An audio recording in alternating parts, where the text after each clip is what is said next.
אפרופו כרטיסי אשראי וסליקה, זה מי שהיה בחול ראה איך נגיד בחנות של אפל המוכרים מסתובבים המתקנים האלה שמגייסים לך את הכרטיס איפה שאתה נמצא, אתה לא חייב ללכת לקופה. זה גם חדשנות שיהיה נחמד אם היא תגיע לישראל ובוודאי תגיע בעתיד. ובהמשך למה שנאמר פה על המדיניות של המעבר לקניות במובייל ובכלל באי-קומרס, אז ברשתות אמריקאיות שיש להן חנויות פיזיות כמו למשל בסט ביי ורדיושק וכו', גילו לתדהמתם ולחרדתם שיותר אנשים מגיעים לחנות, משתמשים בה כחלון התצוגה של האינטרנט, רואים מה הם רוצים לקנות ואז פשוט מהמובייל סורקים את הברקוד ומזמינים את זה באינטרנט, אפילו דרך המובייל לפעמים, לא מחכים עד שהם מגיעים הביתה. וככה אמזון ואיביי ואליבאבא וכל החנויות האלה, האתרים האלה, נהנים בעצם משטח תצוגה חינמי שהם לא משלמים עליו, וזה כמובן מחייב את אותם עסקים להבין איך הם יכולים להיכנס בחזרה למשחק, גם של המובייל וגם של האי-קומרס. אני רוצה לעבור להרצאה הבאה, רוצה להזמין לבמה את ניר למפרט, מנכ"ל זאפ גרופ. ההרצאה שלו מעניינת מאוד, במיוחד מכיוון התהליך שזאפ עצמה עברה. ניר הוא מנכ"ל קבוצת זאפ, לשעבר קבוצת דפי זהב למי שעוד זוכר, מסוף שנת 2005. תחת ניהולו שינתה החברה את מיקודה מהדפסת מדריכים מודפסים שהיו מגיעים לכל בית, לחברה שעיקר פעילותה והכנסותיה בתחום האונליין. והיא כוללת חברות כמו זאפ השוואת מחירים, זאפ רסט, זאפ דוקטור, זאפ מתחתנים ועוד. קודם לכן כיהן למפרט כמנכ"ל ערוץ 10 וכמשנה למנכ"ל יס, אני בטוח שהוא לא מצטער שהוא עזב לפחות לא את ערוץ 10 עם כל הקשיים, נכון? הוא שירת בעבר במגוון תפקידים ביחידה 8200, היה מפקד מרכז המודיעין וסגן מפקד היחידה, והיום הוא יו"ר עמותת בוגרי 8200 ופעיל בעמותות נוספות. למפרט הולך לספר לכם על איך עוברים מעידן הדייג לעידן הציד, והנה יש מאחוריי אני רואה פה שלט. ניר, בבקשה. טוב, בוקר טוב. קודם כל, למרות שם ההרצאה, ציד ודייג, אני חייב להגיד שזה לא משקף שום דבר אישי. אני צמחוני כבר מעל 30 שנה, לא צד ולא דג, אבל זה השם הקריאטיבי שמצאנו. אז כמו שנאמר כאן, אנחנו כקבוצת זאפ עובדים מול שני קהלים. קהל אחד אנחנו עובדים מול הצרכנים בישראל, מול הגולשים. אנחנו רוצים לתת להם כלים מיטביים לקבל את ההחלטות הצרכניות הנכונות להם, והקהל השני שהם הלקוחות שלנו זה העסקים הקטנים והבינוניים. מאחר ואתם הלקוחות שלנו, העסקים הקטנים, אנחנו נוהגים לעשות אחת לתקופה סקרים כדי להבין טוב יותר את הצרכים, מה מעיק וכו'. אנחנו בדרך כלל את הסקרים האלה שומרים לעצמנו לשימושים פנימיים, אבל מאחר והסקר האחרון נחת על שולחננו לפני שבוע וידענו שהולך להיות כנס, אמרנו לפחות את השאלות שמעניינות את הציבור הרחב שווה לשתף את הקהל. מה קרה? אז הסקר. אז קודם כל, הסקר שנערך על ידי מכון פאנלס שואל את העסקים איך אתם מגדירים את המצב של העסקים הקטנים בישראל. הציון גרוע מאוד. רוב העסקים מגדיר את מצב העסקים הקטנים והבינוניים בישראל כגרוע. זה לא צד ג', זה העסקים עצמם בסקר. רוב העסקים לא קיבלו שום סיוע מהממשלה בשנתיים האחרונות. ומה הם הבעיות? השר לשעבר כחלון התמודד עם הבעיות, ואכן הוא נגע בבעיות, בחלק לא מבוטל מהבעיות שמעיקות על העסקים הקטנים כפי שמופיע פה. אין ספק שנושא העתיד הפנסיוני זה הנושא המטריד ביותר את העסקים, אבל גם כל מה שקשור לידה ארוכה של הממשלה, מס הכנסה, ביטוח לאומי, מע"מ וכו', גם הם בצמרת הדאגות של העסקים. מי אחראי לדעתכם למצב הגרוע? השאלה הראשונה. אזי העסקים מגדירים את הממשלה ושמים את עיקר האחריות על ראש הממשלה, למרות שגם שר האוצר לשעבר וגם שר הכלכלה לא מפגרים הרבה באחור מאשר בכל מה שקשור לאחריות. אני חושב שאחד הסיבות אולי לעובדה שאנחנו שמנו את הסקר הזה כאן היא כדי לנצל את הבמה ולקרוא ערב הבחירות לממשלה החדשה, תהא אשר תהא, להפסיק לדבר ולהתחיל לעשות. לא צריך ועדות, צריך החלטות. ב100 הימים הראשונים של הממשלה החדשה צריך לקחת את הבעיות האלה שהן לא חדשניות ופשוט לטפל בהן. אחת ההצעות שאנחנו מציעים לפחות זה שמבין 18 השרים, בהנחה שהממשלה הבאה תקפיד על החוק שהכנסת הזאת חוקקה, מבין 18 השרים, שר אחד עיקר אחריותו יהיה השר לענייני עסקים קטנים. ועל זה הוא ייבחן האם הוא יצליח לעשות את המהפכה שהרבה מפלגות מדברות על זה, הרבה שמים על זה ומדברים, והרבה כנסים יש להם הזדמנות לעשות. אמנם זה לא היה במקום הראשון, לפחות אותי כאזרח, מה שקומם זה מוסר התשלומים של הממשלה והרשויות המקומיות לעסקים הקטנים. היה ניסיון חקיקה שנעצר בגלל הבחירות. בעיניי זו שערורייה שהעסקים הקטנים הם הפכו להיות נותני האשראי של הממשלה. אבסורד שהדעת אינה סובלת. בקיצור, אני מקווה שהממשלה הבאה גם בתחום הזה תעשה. אנחנו כזאב גרופ מן הסתם לא יכולים להתמודד עם הדברים האלה. התפקיד שלנו בשרשרת הערך הוא לדאוג להביא לעסקים לקוחות חדשים, לעזור להם להביא עוד ועוד לקוחות שימצאו אותך בעל העסק כמי שהכתובת הנכונה למכירת מוצר או שירות. ודבר חדש שנכנסנו אליו בשנים האחרונות זה לעזור לעסקים הקטנים לטפח את היחסים שלהם עם העסקים הקיימים שלהם. זה בעצם תפקידנו בשרשרת הערך. איך אנחנו עושים את זה? אנחנו מפתחים כלים ופלטפורמות שנועדו לתת לעסק הקטן כלים שיווקיים מתקדמים שבדרך כלל בהרבה מקומות אחרים ובהרבה כלכלות אחרות מאפיינות חברות ענק. אנחנו מתיימרים במחירים נוחים לתת כלים שיווקיים מתקדמים לעסק הקטן והבינוני. אז כדי להבין את זה, אז הגדרנו מה זה הדייג. הדייג בעבר, המשמעות שלו העיקרית זה להיות פסיבי. אתה יושב ומחכה שהלקוחות יבואו אליך מפה לאוזן או מאיזה מודעה ששמת פה ושם. עכשיו אנחנו היינו פעם, לא זכיתי להיות בתקופה הזאת, אבל החברה שאני עומד בראשה הייתה פעם הגורם הכי טוב לדייג כזה. המודעות במדריכים המודפסים הרבה שנים אחורה היו אמצעי פרסום מאוד מאוד רלוונטי לעסקים קטנים. היו מופצות בכל רחבי, המדריכים היו מופצים בכל רחבי הארץ והלקוחות היו מגיעים. אבל המציאות השתנתה והשתנתה דרמטית. כפי שהמנחה אמר, אנחנו השתננו מחברה של מדריכים מודפסים, אנחנו חברה שהיום כולה חברה דיגיטלית. אנחנו מדי חודש 14 מיליון ביקורים באתרים ובאפליקציות שלנו.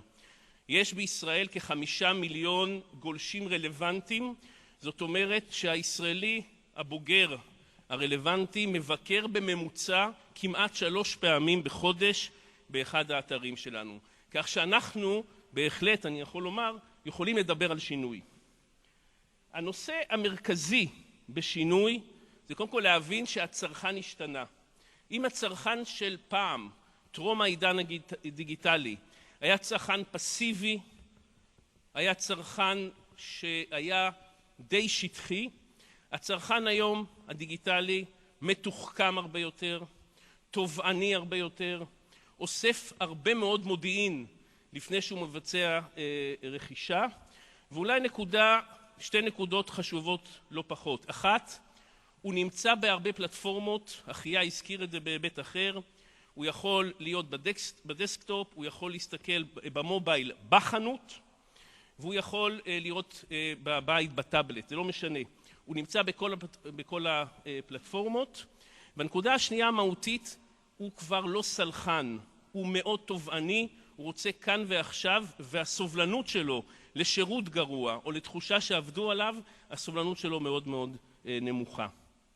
מבחינת בתי העסק, העולם הדיגיטלי יכול להיות איום גדול. בית עסק שלא יתאים את עצמו למציאות המשתנה לא ישרוד, אבל מצד שני, עסק שכן מתאים את עצמו, זה יכולה להיות קפיצת המדרגה הדרמטית שלו. הדיגיטל מאפשר לך להתגבר על גבולות גיאוגרפיים או על מרחק. אני יכול לומר לכם שאצלנו בחברה יש לקוחות שהתחילו בתור חנות צילום קטנה בירושלים, או חנות חשמל קטנה בחיפה, והיום הם חברות שמגלגלות עשרות מיליוני שקלים בשנה. אני לא יודע אם הם עונות כבר להגדרה של עסקים קטנים, בטח אולי בינוניים. כי הם ידעו לנצל בזמן את הפלטפורמה הדיגיטלית, כך שבהחלט הדיגיטל מהווה הזדמנות מעולה. אז מה זה אומר להיות צייד? מה זה אומר להשתנות? זה אומר להפסיק להיות פסיבי, להיות אקטיבי. לא סתם, אתה קודם כל צריך להיות נוכח ברשת, זה ברור, אבל אתה חייב להיות לא סתם. את השקל הנוסף שלך להשקיע איפה שהסיכוי הגבוה ביותר ליירט את הלקוח הפוטנציאלי שלך. זאת אומרת, להתחיל לשווק באופן ממוקד לאותו לקוח שיש סבירות רבה שיגיע אליך. וגם הלקוחות שכבר הגיעו אליך, הם אולי המטמון הכי גדול שלך. אל תוותר עליהם. תבנה כלים לטפח את מערכת היחסים איתם. אז קודם כל כן, צריך להיות נוכח ברשת. ועדיין אני עומד תמה שקצת פחות מ-50% מהעסקים בישראל, לצערי בעיקר בפריפריה, עדיין אין להם נוכחות דיגיטלית. אני יכול לומר לכם שבעולם הערבי 95% מהעסקים הבינוניים והקטנים אין להם נוכחות דיגיטלית, אבל הם לא הרפרנס שלנו. נקודת ההתייחסות שלנו היא ארצות הברית ואירופה, ושם הם כבר מגיעים לאחוזים הרבה יותר גבוהים. עדיין רוב העסקים בישראל, זאת אומרת 55% מהעסקים בישראל יש להם, עדיין אחוז גדול אין להם. הזכיר פה אחריה את נושא המובייל. תראו, ב-2014, על פי גוגל וגם על פי המחקרים שלנו, מעל 50% מהחיפושים ברשת בעולם הצרכנות בישראל באו מהמובייל. זאת אומרת, כל חיפוש שני של שירות, של מוצר בישראל, לא מדבר על אמריקה, לא מדבר באירופה, בישראל, בא מהמכשיר הסלולרי. עדיין ל-80% מהעסקים הקטנים בישראל, שכבר יש להם אתר, האתר שלהם לא מותאם למובייל. בעיניי זה פשוט חוסר אחריות. יש חוסר התאמה בינך לבין המחשב. זאת אומרת שצריך, סנכרון זה דבר חשוב, לא? זאת אומרת, צריך להיות אקטיבי. למשל, הגיע כבר לקוח שהתעניין במסעדה שלך. למה לחכות שהוא יתקשר ואולי יהיה תפוס והוא ידלך למסעדה אחרת? שים אופציה להזמין שולחן באתר המסעדה, והנה, הלקוח שלך. הלקוח הגיע לאתר שלך. לא משנה איזה נותן שירות אתה. למה לחכות שהוא יתקשר? למה לחכות שתענה לו? יש אופציה להזמין תור? תקבע תור, הלקוח שלך. הלאה, במקום לשים הודעות שטוחות ברשת, בוא נלך למי שמתעניין. מופיע פה Outbrain. Outbrain זה חברה ישראלית, יש 2 כאלה מובילות בעולם, Outbrain וטאבולה. בישראל Outbrain היא מובילה, אנחנו עובדים איתם. נניח שאתה עורך דין שמתעסק בתחום תמ"א 38. גולש קורא מאמר בוויינט על תמ"א 38, הוא כנראה מישהו שמתעניין לגבי הבית שלו, של אמא שלו. אנחנו יודעים היום להשתמש בטכנולוגיה הזאת ולהביא את אותו גולש מתעניין לאתר שלך עורך הדין, ולהציע לו גם לקבוע איתך פגישה. זה למשל שיווק ממוקד. לחדת את אותו גולש פוטנציאלי שמתעניין בתמ"א 38. מישהו אחר שלא מתעניין בתמ"א 38 חבל לבזבז עליו אנרגיה. או גולש שחיפש טלוויזיה 50 אינץ'. לוקח בערך שבועיים מהרגע שמתחילים לחפש עד שמתבצעת קנייה.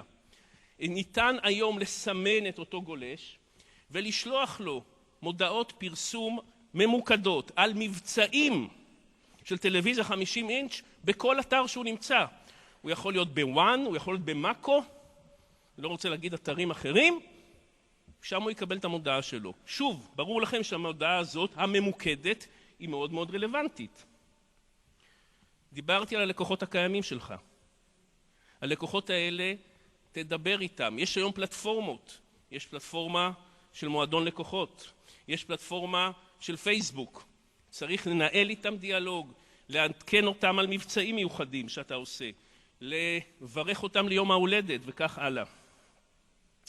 גם לידים. בואו נניח שבן אדם הזמין מוביל. רצה להזמין מוביל. בסבירות רבה, המוביל עובר, מי שמזמין מוביל עובר גם דירה. בואו נשים מודעות רלוונטיות לאותו גולש, שיגדירו לו הצעות לשירותים למי שעובר דירה חדשה. אותו גולש, אם הוא רלוונטי, הוא גם יענה באיזשהו נייר כזה או אחר, מסמך כזה או אחר. אלה לידים מאוד רלוונטיים שאתה, אם אתה, העסק שלך רלוונטי לתת שירותים למי שעובר דירה, אתה רוצה להיות שם. והנושא האחרון, נושא חוות הדעת. נושא חוות הדעת זה נושא שעדיין הרבה מאוד עסקים קטנים יש להם מעורבות אמוציונלית. למה שאתה תיתן לגולש לכתוב חוות דעת אצלי באתר? אני משלם לך על זה. מה פתאום אתה נותן לכתוב חוות דעת אצלי באתר? בטח אם היא חוות דעת שלילית. אז אני טוען שהעסקים הקטנים והבינוניים, כמו גם הגדולים, חייבים את כאב הראש הזה. חייבים את חוות הדעת. אנחנו עושים סקרי עומק עם הגולשים. כאמור, כמעט כל הצרכנים בישראל עוברים דרכנו בצורה כזאת או אחרת. הנושא שהכי חשוב, והסקרים אומרים את זה בצורה ברורה, לצרכן שלכם, ללקוח שלכם, זה נושא חוות הדעת. למרות הסקפטיות שתמונה בנו כישראלים והחשדנות, רוב הגולשים מאמינים לחוות הדעת, בוודאי אם יש יותר מכמה בודדות, כמעט כמו המלצות מפה לאוזן. 85% מהם קוראים ומוכנים להשקיע זמן. אמרתי לכם, אוספים מודיעין. עד 10 חוות דעת לפני שיקבלו החלטה סופית.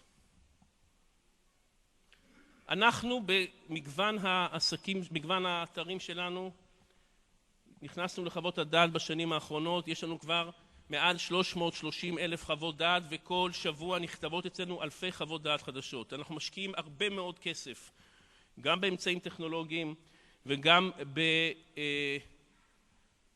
בכוח אדם, כדי לנסות ולשמור על האמינות של חוות הדעת ולצמצם את הניסיונות של התחמונים האופייניים לנו כישראלים בנושא חוות דעת. אנחנו מצליחים לעלות על לא מעט, אני מקווה שהרוב המכריע שלהם אמינים. נקודה נוספת שמטרידה הרבה מאוד עסקים, הישראלים הם קוטרים, הם מעלים חוות דעת בשביל לסחוט. אז אולי תופתעו לדעת, רוב חוות הדעת הן חיוביות. רוב חוות הדעת בצורה משמעותית מפרגנות על השירות. ואכן ששאלנו את אותם אלה שכותבים חוות דעת, למה אתם כותבים חוות דעת? אז הנושא המרכזי, הסיבה המרכזית שגורמת לבן אדם לשבת מול האייפון שלו או מול המחשב שלו ולכתוב חוות דעת, הוא רצון לפרגן.